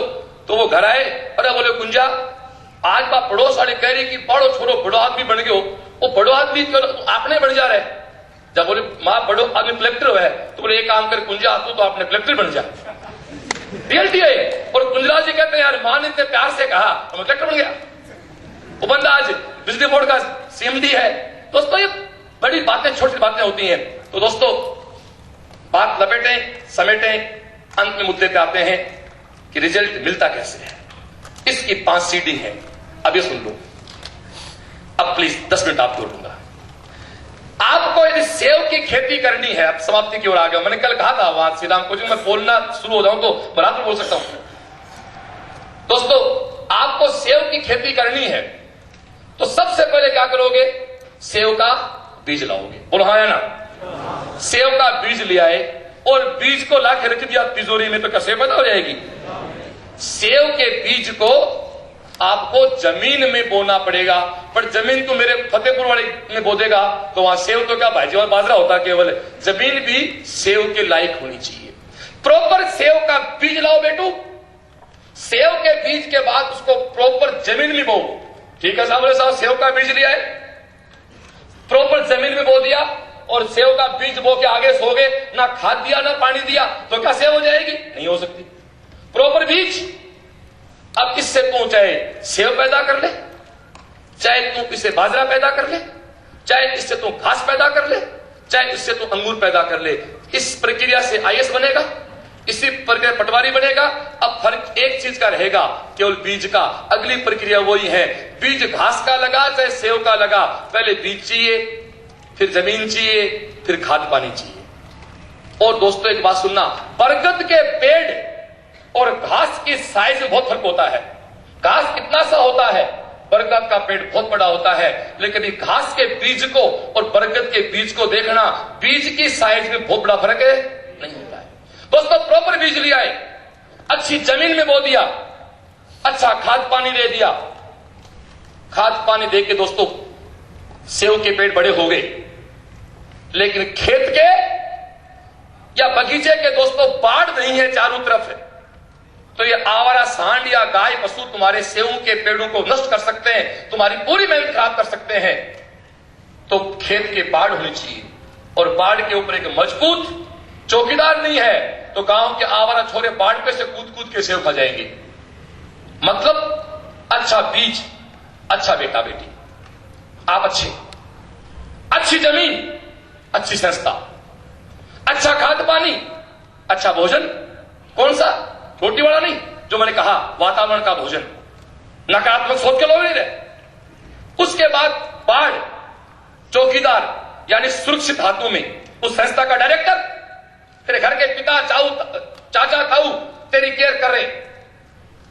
दोस्तों इतना करने के बाद भी अच्छा बीज था, अच्छी जमीन थी, अच्छा खाद पानी था, अच्छा चौकीदार था, सेव के पेड़ पैदा हो गए और बेटू सेव भी लग गए, सेव तैयार हो गए, फिर भी अभी सेव मेरे घर में नहीं आए हैं। दोस्तों हम कई बार सुनते हैं किसानों के बच्चे हैं, रात को अंधड़ और ओले गिर जाते हैं, हमारी पकी पकाई फसल नष्ट हो जाती हैं। इसलिए भगवान का साथ होना बहुत जरूरी है। ये पांचों चीज साथ होंगी तब तू चाहे पटवारी का बीज लिया, चाहे कलेक्टर का बीज लिया, उसके फल लगेगा, ये मेरी गारंटी है। और तू कौन सा बीज लेके आता है ये दोस्त तेरे पे डिपेंड करता है।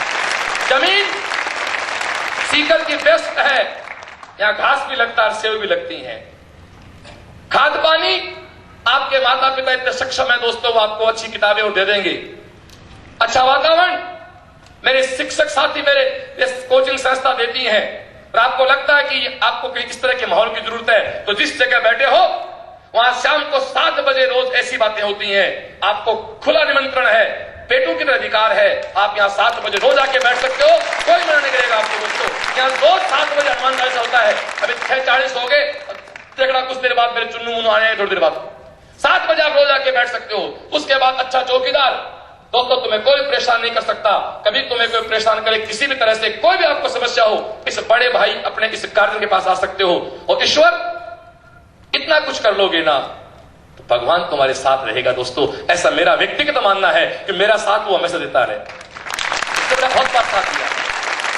तो माय डियर, अंत में एक मेरे गीत से मेरी बात समाप्त करूंगा।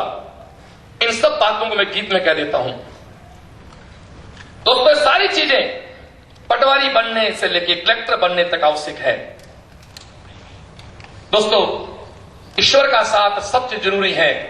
इसी बात को मैं अक्सर वो गीत देके मैंने बहुत से लोगों को IIT में भेजा, बहुत से को डॉक्टर बनाया है। अब आप इससे कितने लाल बत्ती में मेरे स्टेज पे आएंगे, मेरे बच्चों को पुरस्कार देंगे, मैं उस दिन का इंतजार करूंगा दोस्तों। एक प्यारी सी लाइन कि एक दिन किसी फकीर ने एक बात कही थी। एक दिन किसी फकीर ने एक बात कही थी। अब जाके दिल ने माना ये बात सही थी। जिसका कोई नहीं उसका खुदा है यारो। जिसका कोई नहीं उसका खुदा है यारो। मैं नहीं कहता किताबों में लिखा है यारो। जिसका कोई नहीं उसका खुदा है यारो। दोस्तों इसके 3 पैरे सुन जाओ वो शांति से प्लीज। 3 पैरे हैं, इसके बाद हम एक साथ क्लिपिंग करेंगे। पहला पैरा ये अपने पिता को सुना सकते हो, आप अपने दादा को सुना सकते हो, खुद को सुना सकते हो। दोस्तों ऐसा कोई शख्स जिसके जिंदगी में बुरा वक्त नहीं आता है। जब जब कभी कोई बुरे वक्त का सामना करना पड़े तो इन लाइन को याद रखना। श्रवण को भूल जाना, इस मीटिंग को भूल जाना, इन लाइन्स को मत भूलना दोस्तों। एक बहुत प्यारा सा पैरा कि कब तलक हमसे ये तकदीर भला रूठेगी। किसी एक एग्जाम में सिलेक्शन में क्या फर्क पड़ता है यार, हम फिर खड़े जाएंगे। अरे किसानों के बेटे हो, हर साल दोस्तों ओले गिरने के बाद भी किसान अपने खेत को उतने मन से जोतता है मेरे यार। हारना हमारी फितरत नहीं है रे। कि कब तलक हमसे ये तकदीर भला रूठेगी। इन अंधेरों से उजाले की किरण फूटेगी। कब तलक हमसे ये तकदीर भला रूठेगी। इन अंधेरों से उजाले की किरण फूटेगी। गम के दामन में कहीं चैन छुपा है यारो। जिसका कोई नहीं उसका खुदा है यारो। और दोस्तों अगला पैरा, एक परीक्षा में असफल होना, सुन लेना रे। आपको कोई मां की गाली दे के आप सुन लोगे? कोई सुनता। हमें हमारी मां की गाली दे तो चाहे हम कितने कमजोर हैं हम बिड़ जाते हैं। लेकिन हमें यह नहीं पता कि मां पे सबसे बड़ी गाली कौन सी होती है। वो दोस्तों मां की दूध को होती है। हमारे बुरे काम से, हमारे कचरे काम से लोग कहते हैं यार इसको किसने दूध पिलाया है, इतना किस मां का जन्मा हुआ है। वो हमारी मां की दूध गाली है। और दोस्तों बड़े आदमी बनो तो लोग कहते हैं यार क्या शेरनी का दूध पिया हुआ आदमी है। मां के दूध की इज्जत रखनी दोस्तों तो वो काम करो कि समाज और दुनिया आपकी मां के दूध को सलाम करे। तो लगता दोस्तों एक शेर ने शेर पैदा कर रखा है। तो प्लीज कोई इम्तिहान आखिरी नहीं होती है। मुझे बहुत आश्चर्य होता है कई बार कुछ बच्चे एग्जाम में फेल हो जाते हैं, सुसाइड कर लेते हैं। अरे क्या कर रहे भाई यार, एक छोटी सी परीक्षा में फेल हो गया तो सुसाइड कर ली। भोले आदमी पीछे वाले जिंदा मर गए सारे यार। क्या बीता होगा उस मां पे, उस बहन पे, उस भाई पे जो सपने पालता है। पूरे परिवार रोता है दोस्तों। जिंदगी में दोस्तों कभी निराश मत करना अपने आप को, कोई बात नहीं, मंजिल नहीं मिली, सफलता नहीं मिली, अपने घर में आराम से जिंदगी जियो दोस्तों। सब लोग कलेक्टर नहीं होते हैं, सब लोग पटवारी में नहीं होते हैं, सब डॉक्टर नहीं होते हैं, सब इंजीनियर नहीं होते हैं, लेकिन इंसान दोस्तों सब हो सकते हैं। सारे लोग अधिकारी नहीं बन सकते, पर हम इंसान सब बन सकते हैं। तो इंसान को दोस्तों हमें कम से कम बने रहना चाहिए। तो किसी एक इम्तिहान में हारने से, इस लाइन का दोस्तों कि इम्तिहानों के यहां दौर यूं ही चलते हैं, इम्तिहानों के यहां दौर यूं ही चलते हैं, आंधियों में भी उम्मीदों के दिए जलते हैं, इम्तिहानों के यहां दौर यूं ही चलते हैं, आंधियों में भी उम्मीदों के दिए जलते हैं, कल की उम्मीद पे, कल की उम्मीद पे इंसान जिया है यारो, जिसका कोई नहीं उसका खुदा है यारो। और तीसरा पैरा तो मेरी जिंदगी का आदर्श है, जो हर परिस्थिति में श्रवण को मजबूत रखता है। दोस्तों इससे श्रेष्ठ मेरे पास आपको कुछ भी नहीं देने के लिए, मैं मेरा श्रेष्ठतम आपको देने जा रहा हूं। पिता मेरे गुरु महाराज की आधी बॉडी पे लकवा था, जानते हो, पैरालिसिस। उनका एक मचान जानते हो, बड़ा सा बिस्तर होता, मचान पे बाबा सोते थे शाम को, और मैं फिक्स था उनके पैरों में बैठ के उनके पैर दबाता था, फिक्स तरीका था मेरा, जाता था तब। बिल्कुल मैं मन से स्वीकारता हूं, मेरे गुरु महाराज सो रहे थे, मैं उनके पांव दबा रहा था, मेरे को एक विचार आया, आई एक्सेप्ट इट। मैंने उनको इंसान से भगवान यूं नहीं बनाया है, उन्होंने मुझे बहुत बात साबित कर दिया कि वो मेरे लिए भगवान है। हम तो इंसान है ना, बहुत इंसान बहुत ही अजीब प्रवृत्ति का होता है, जब तक उसको कोई चीज प्रूव नहीं, तो मानता नहीं बेटा। तो मैं मेरे गुरु महाराज के चरणों में बैठा था, मुझे लगा यार, मैंने कहा मैं इनको भगवान मानता हूं, ये तो खुद अपना सुरक्षा नहीं कर पाए, तो खुद लकवे में ग्रस्त हो गए, अपने क्या सहायता करेंगे। दोस्तों 2 मिनट में, रोंगटे खड़े होते मेरे कहते हुए, 2 मिनट में बाबा ने जवाब दिया कि श्रवण, तू सोच रहा होगा मेरी बॉडी पे ये कष्ट कैसे आया। कि जो उनके जो गुरु महाराज थे, कि बड़े बाबा बोलते उनको, कि बड़े बाबा चाहते हैं कि भाई तू सारे कष्ट इस जीवन में भुग जा, ताकि तेरे अगले किसी जीवन में कष्ट नहीं आए। तो ये कुछ लाइन में अगली जो गा रहा हूं ना, ये मेरे बाबा को समर्पित है।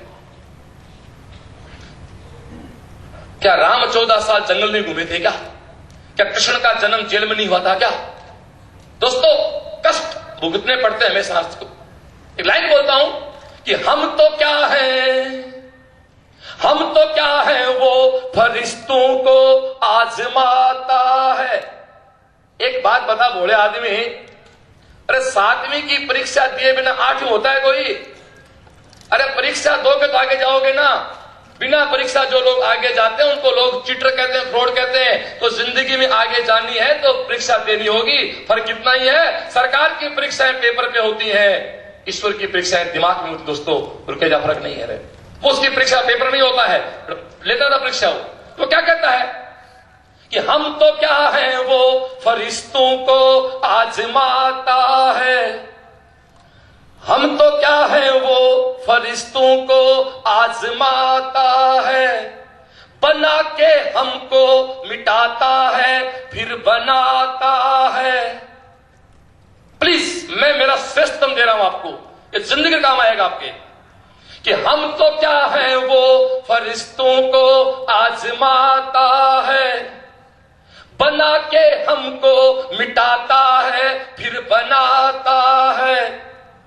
आदमी टूट के, एक छोटी सी असफलता है क्या होती है, आदमी टूट के 100 बार जुड़ा है यारो, जिसका कोई नहीं उसका खुदा है यारो। दोस्तों आप लोग यहां आए,